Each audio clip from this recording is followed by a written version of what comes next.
नमस्कार, आदाब, सत श्री अकाल। आप देख रहे हैं द नेशन वॉइस। शिव सैनिकों ने नासिक से लेकर मुंबई तक, सोलापुर से अकोला तक, महाराष्ट्र के तमाम शहरों में राणे और बीजेपी के खिलाफ जमकर प्रदर्शन किया। बीजेपी दफ्तर पर पत्थर फेंके गए, पुतले फेंके गए, आग लगाने की कोशिश की गई। बीजेपी दफ्तर में दीवारों पर कालिख पोती गई। उद्धव ठाकरे को थप्पड़ मारने वाले नारायण राणे मोदी के मंत्री को पुलिस घसीट कर ले गई।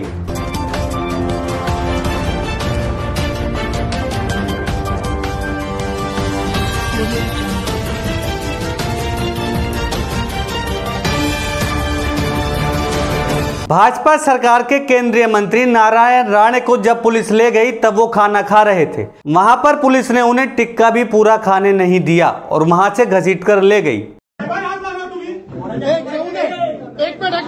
एक मिनट साहेब चौथा एक मिनिट साहेब चौथा एक मिनिट और साहेब चौथा एक मिनिट साहेब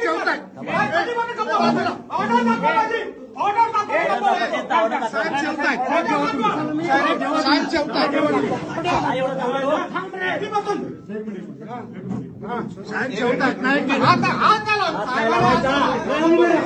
मंत्री जी की गिरफ्तारी देखकर शायद दिल्ली के मुख्यमंत्री अरविंद केजरीवाल भी सोच रहे होंगे, काश हमारे हाथ में भी पुलिस होती, हम भी ऐसा कर पाते, क्योंकि उनको तो मुख्यमंत्री रहते हुए कई बार थप्पड़ भी लग चुका है और वो किसी मंत्री ने नहीं मारा है बल्कि आम जनता ही कूट लेती है।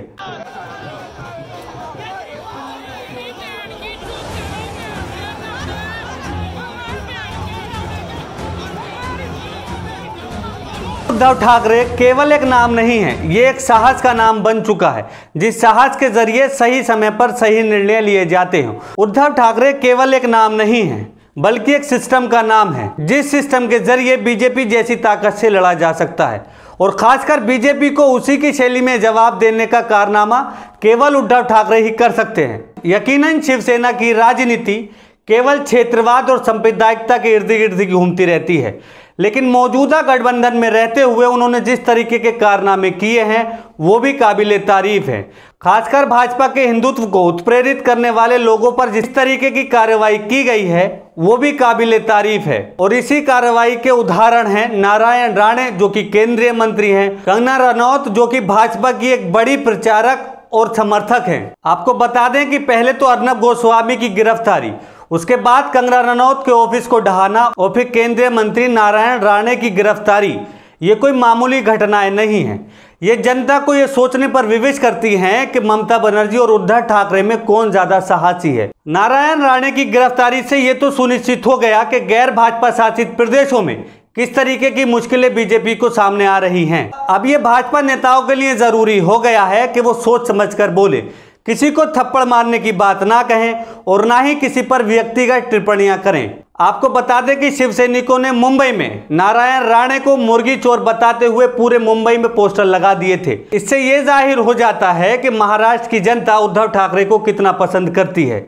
आपको ये भी याद हो कि नारायण राणे पहले शिवसेना में रहते हुए महाराष्ट्र के मुख्यमंत्री रह चुके हैं। उसके बाद उन्होंने शिवसेना से इस्तीफा देते हुए कांग्रेस को ज्वाइन किया था।